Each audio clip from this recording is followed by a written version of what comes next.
Right, welcome to the third segment of the 12th set of lectures. I'm going to start talking about free market environmentalism.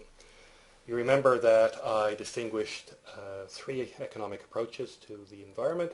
Fundamentalism, let everything alone, let the markets and the courts sort things out. Free market environmentalism, this view we're going to look at now, is the view that you should privatize the environment. And by privatizing the environment, you will make it something that everybody will look after, and that will prevent environmental problems. And then the third view, which we'll get to in a moment, is the environmental economics view. So the main argument for the free market environmentalism, or one of them, I suppose there's a second one, the Coase theorem, is based on this idea of the tragedy of the commons. Garrett Hardin, a population biologist, talked about the solution, this problem that afflicted the common pastures in medieval England and medieval Europe.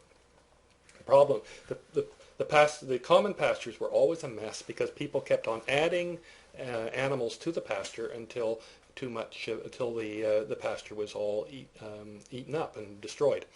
And what it is a particular type of external cost situation, okay, which we were talking last time.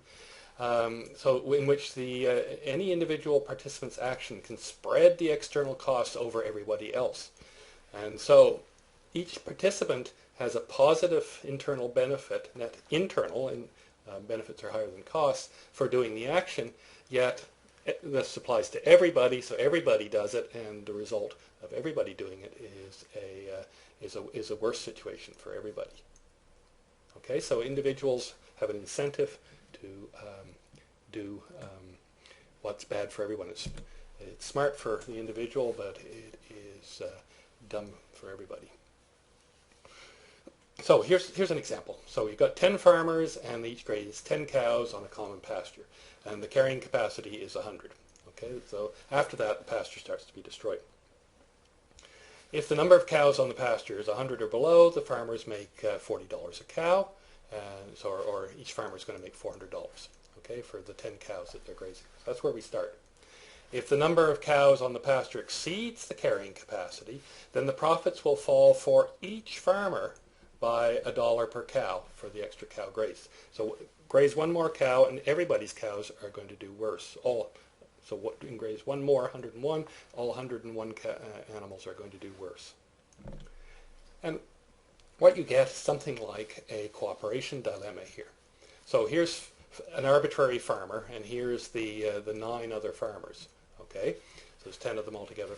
Farmer X is an arbitrary farmer. If everybody grazes 10 cows, then Farmer X gets 10 times $40 is $400, as do all the other farmers, because Farmer X is an arbitrary farmer, and they're all the same. If Farmer X was to graze an 11th cow, while all other 9 farmers graze 10, Farmer X would get 11 cows times $39, because that extra cow reduces the profits of all cows by $1. But notice that Farmer X is still ahead. Farmer X has $429 now instead of $400. Okay, so this is his better strategy if everybody else grazes 10 cows. We can't fill in all of the possibilities here, but suppose the other 9 farmers also graze 11 cows. Okay, so if Farmer X only grazes 10, then Farmer X is going to lose $9 per cow because the other 9 farmers are each grazing an extra one. So that brings him down from 40 to 31. He's only got 10 cows, so he's got $310. However, if he goes ahead and grazes that 11th cow, he brings the total per cow down to 30 from 31, right? There was 9 cows extra here, and there's 10 cows extra here. But he has 11 of them, so he gets $330. And notice that the 330 is bigger than the 310.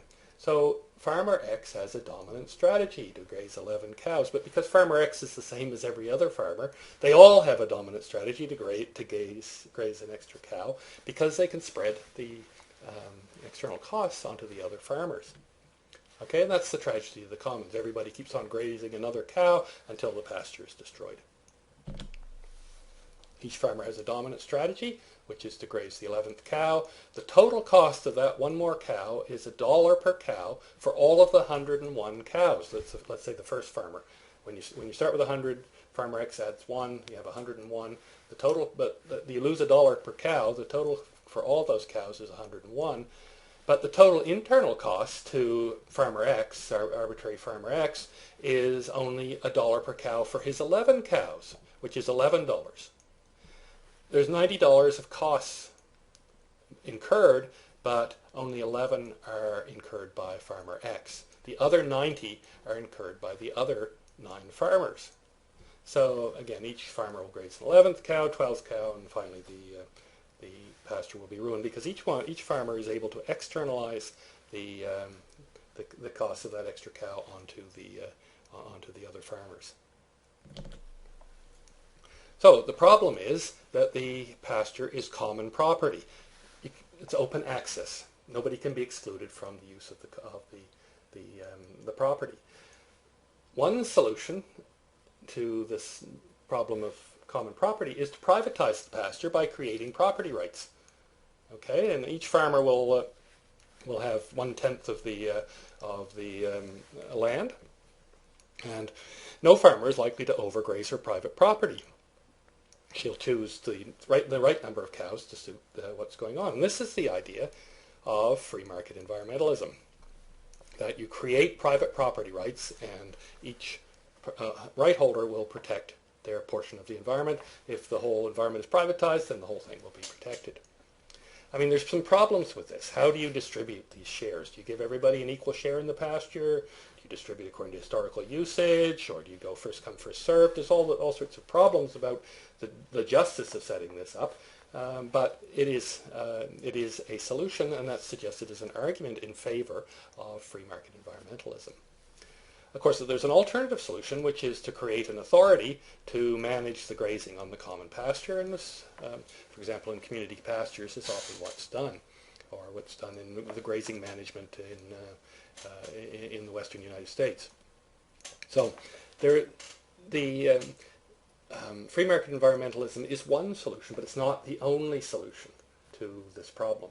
And that's important to remember when you think about it as a justification for free market environmentalism and the expansion of property rights. So, which of the following is the best example of a tragedy of the commons situation? So pause the video, think for a second, and come back. Okay, two possibilities. The collapse of the cod stock on the Grand Banks to the east of Newfoundland by overfishing, or the slaughter of seal pups on the ice floes to the north of Newfoundland. Well, both concern Newfoundland. This may be problematic, depending on your view of the slaughter of seal pups, but that's not a tragedy of the commons situation. The tragedy of the commons situation is that each fishing boat had an incentive to go out there and catch more fish while the cod stock was collapsing, and in the end, the no fishing boat was able to fish for cod, and this huge resource that led to the settlement of a lot of North America became defunct. Okay, so that's the argument from the tragedy of the commons for the privatization of the environment, with the suggestion that privatizing the environment, making it into something that can be bought and sold on the market, will fix many environmental problems. And I'll talk about another argument to the same effect in just a moment.